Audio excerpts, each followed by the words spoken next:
झांजमुखी अन ढोलकी आज यवारीची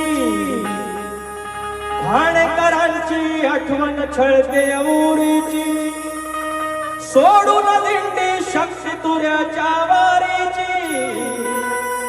शाहीर गेले कुठे यावे यावे यावे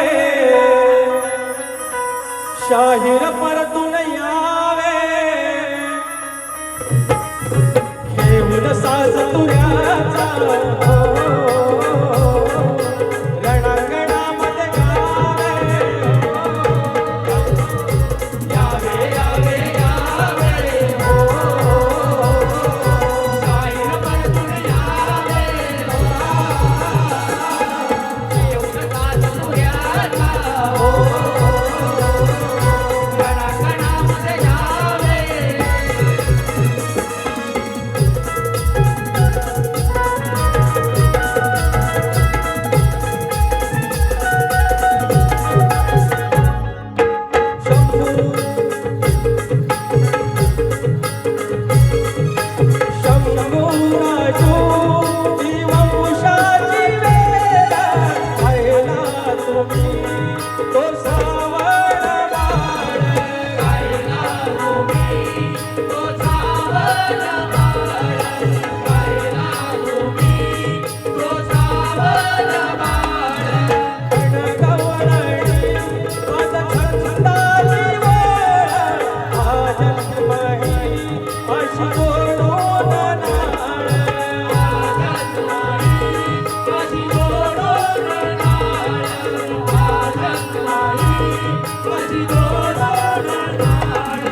शाहीर गेले